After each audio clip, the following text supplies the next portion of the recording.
मेरा नाम कंचन कुमार सिंह हुआ और अभी मैं समता पार्टी के प्रदेश अध्यक्ष के दायित्व में। इलेक्शन की तैयारी पूरी है आपकी?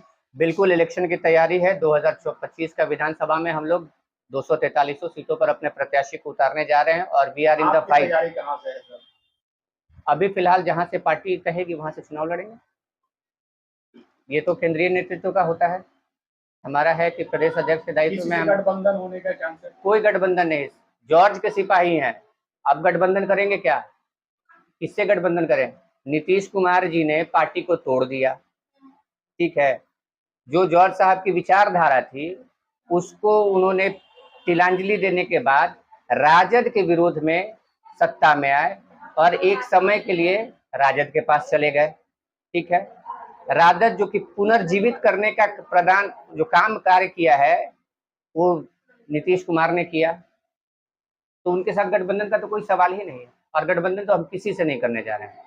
हम लोग सिंगल फाइट करेंगे, संघर्ष में जाएंगे, जनता के बीच जाएंगे और जनता की जो मूल समस्याएं हैं उनका निराकरण करने के लिए कैसे उसमें हम लोग जाएंगे, क्या क्या प्रक्रिया अपनाएंगे, सत्ता में आने के बाद हम लोग क्या क्या चीजें इंप्लीमेंट करेंगे रोजगार देने के लिए, शिक्षा की व्यवस्था को सुधारने के लिए, व्याप्त भ्रष्टाचार के लिए, जो सिस्टम में व्याप्त भ्रष्टाचार है, और अफसरशाही, खास करके अफसरशाही पर जब तक कि नकेल नहीं लगाई जाएगी बिहार का उत्थान नहीं हो सकता है।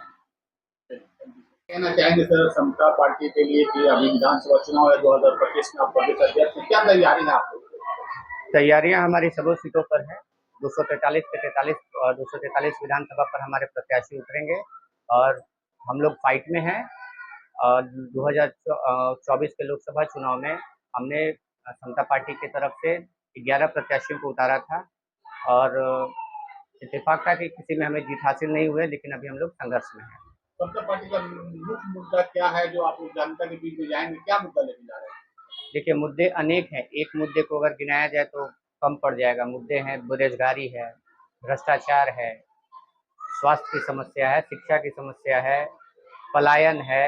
ये सारे विभिन्न मुद्दे हैं। अभी जो लॉ एंड ऑर्डर की जो स्थिति बनी हुई है, ये नीतीश कुमार जो सुशासन की सरकार जो होने का दावा करते हैं, वो कहीं ना कहीं रोज जो हत्याएं हो रही है, जो बलात्कार हो रहा है, जो अपहरण तो खैर कम है, लेकिन जो हत्या और बलात्कार की जो घटनाएं घट रही हैं, तो इसमें कहीं ना कहीं उनकी भूमिका जो है, जो उनकी सुशासन की जो भूमिका है, उस पर प्रश्न चिन्ह ये घटनाएं करती हैं, लगा रही हैं। अभी जिस तरीके से निर्वाचन आयोग ने चुनाव का जो पूर्व निरीक्षण कर रहे हैं वो कैसे आप देख रहे हैं उसको? कल बिहार बंद भी किया गया था तमाम महागठबंधन के लोगों ने। देखिए, पुनर्निरीक्षण को जो जो मुद्दा है, जिसको अभी राष्ट्रव्यापी आंदोलन की तरफ से देखा जा रहा था, जैसे इंडी गठबंधन ने, खास करके विपक्ष के लोगों ने जो दिखाया था, उसका मिला जुला असर रहा है, इसमें कहीं कोई दो राय नहीं है। लेकिन जो पुनर्निरीक्षण मतदाता का होना चाहिए, ये उसके हम लोग समर्थन में है कि हर हालत में होना चाहिए।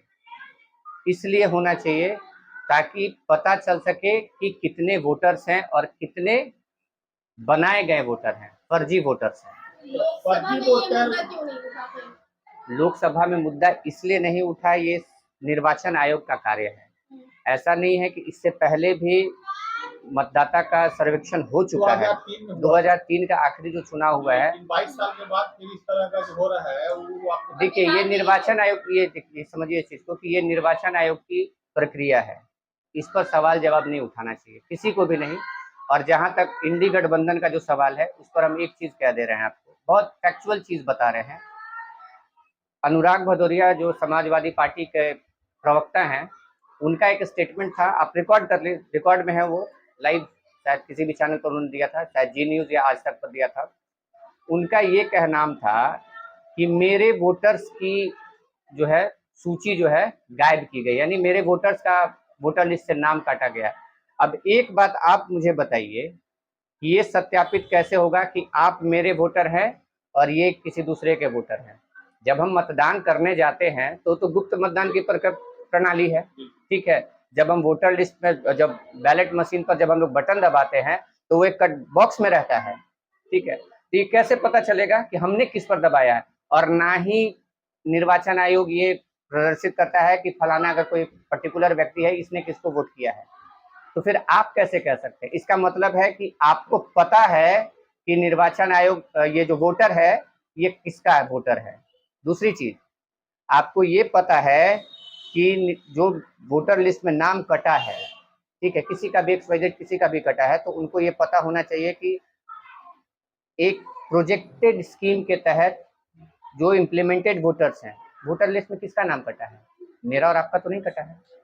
जो फर्जी दस्तावेज के साथ जो वोटर आईडी कार्ड्स बनाए गए थे, उनका वोटर लिस्ट से नाम कट रहा है, और ये सत्यापन भी फर्जी दस्तावेज के माध्यम से जो वोटर लिस्ट में नाम जोड़े गए हैं उनका होना है। वो आपकी बात सही है कि निरीक्षण होना चाहिए, चुनाव आयोग का प्रक्रिया अच्छी बात है, लेकिन 1 महीना में पॉसिबल है? जो एक 8 करोड़ जो मतदाता है बिहार में, ये पॉसिबल है कि उसका पूरा ये शॉर्ट ड्यूरेशन में हुआ है, इस पर बहुत सारे सवाल उठाए जा रहे हैं। सवाल शॉर्ट ड्यूरेशन को लेकर के एक मुद्दा बनाया जा सकता है, लेकिन ये सिर्फ कह देना कि इसको बंद करा देना चाहिए, ये मुझे नहीं लगता है कि किसी हद तक ये सही है। आधार कार्ड का इसमें रोल नहीं क्यों आ रहा है? जो कि हर चीज आधार कार्ड से लिंक है, फिर आधार कार्ड का क्या महत्व रह जाता है? देखिए, एक चीज समझ लीजिए, दो चीजों का मांग नहीं हो रहा है, वैलिड नहीं है, ठीक है। पहला है राशन कार्ड और दूसरा है आधार, ठीक है। अगर आज आधार से अगर लिंक कर दिया जाए, आधार है, ठीक है, तो आधार भी तो फर्जी बना हुआ है, आधार भी तो फर्जी बना हुआ है ना, वोटर आईडी कार्ड भी डॉक्यूमेंट इंसान फर्जी बना सकता है। तो इसीलिए के तो इसी को लेकर के तो सत्यापित किया जा रहा है। आपसे आप एक चीज समझिए, मैं आपको एक बहुत सिंपल सा, मैंने उसमें स्टडी किया है, ठीक है, मैं उसको बता रहा हूँ कि उसमें क्या क्या चीजें चाहिए होती हैं, ठीक है, आप उसको जरा सा, ठीक है। इसमें जब हमने गहन अध्ययन किया है तो 3 चीजें उसमें मांगी गई हैं, ठीक है।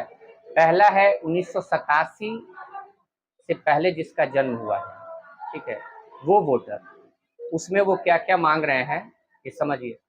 उनके वोटर आईडी कार्ड, ठीक है, और 2003 में जो लास्ट निरीक्षण हुआ था, ठीक है, उसका वोटर लिस्ट का क्रमांक संख्या और एक फोटो, आधार वैकल्पिक है, ये सत्यापित हो गया, ठीक है। दूसरा है 1987 से लेकर के 2004 के बीच में मतदाता जो हैं, ठीक है, उनसे क्या मांगा जा रहा है, अपना एक डॉक्यूमेंट देना है,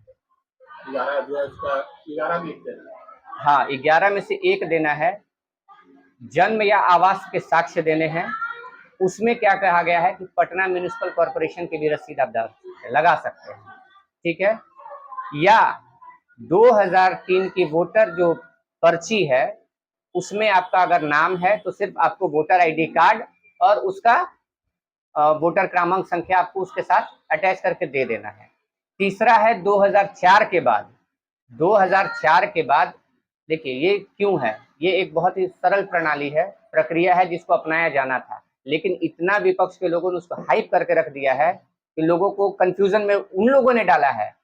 2004 के बाद आप समझिए कि 90 का दशक है, 90 का दशक है कि ना आपके पास शिक्षा की कोई व्यवस्था थी, अभी शिक्षा की व्यवस्था है। 90 का दशक है कि ना आपके पास शिक्षा की कोई व्यवस्था थी, अभी शिक्षा की व्यवस्था है। आपको बोर्ड का परीक्षा तो कम से कम सबने दिया है ना, 2004 के बाद जिसका भी जन्म हुआ है, ठीक है, उन्होंने बोर्ड की परीक्षा तो दी होगी, तो उनको मैट्रिक का सर्टिफिकेट देने में उनको क्या आपत्ति है, मैट्रिक का सर्टिफिकेट देने में उनको क्या आपत्ति है। फादर लोग को जो मांगा जा रहा है, तो फादर तो एक बात तो जन्म प्रमाण पत्र बनता ही नहीं, जन्म प्रमाण पत्र मांगा कहाँ जा रहा है आपसे, फादर का मांगा जा रहा है, नहीं ना मांगा जा रहा है, उसके साथ अन्य डॉक्यूमेंट्स भी तो हैं। फादर का चाहिए, आप समझिए, पहले का या 87 से पहले का किसी का भी कोई डॉक्यूमेंट अगर मांगा जा रहा है नहीं है, आप ये देखना, ये देखिए, हम नहीं आप इस चीज को समझिए, लेकिन अभी एक और नहीं, कोई भी चीज, नया चीज जब इम्प्लीमेंट होता है, ठीक है ना, तो शुरुआत में उसके समझने के लिए बहुत सारी प्रक्रियाएं होती हैं, बहुत सारी चीजें होती हैं जो आपको और हमको समझ में नहीं आता है, क्योंकि हम लोग हैबिचुएटेड हैं पुराने कल्चर से, ठीक है। जैसे इसमें देखिए क्या लिखा हुआ है, दस्तावेजों की सूची, केंद्रीय राज्य PSU निर्मित कर्मचारी पेंशन भोगी, कुछ भी, सरकार, स्थानीय प्राधिकरण, बैंक, डाकघर, पहले तो डाकघर था, आधार कार्ड, आधार, वही तो हम आपको कह रहे हैं कि आधार इसलिए और नहीं मान्य है क्योंकि उनको फर्जी वोटर लिस्ट से ही मतलब है। सुनवाई होने वाला, अभी तक उसका कुछ नहीं आया खबर, लेकिन आज 10 तारीख है, सुनवाई सुप्रीम कोर्ट में चले गए हैं लोग, तो क्या लगता है कि सुप्रीम कोर्ट जाना ठीक था? बिल्कुल था। अगर हमें आपत्ति है तो हम तो कोर्ट तो जाएंगे ही ना। अगर हमें किसी चीज की आपत्ति है तो हम कोर्ट में जाएंगे।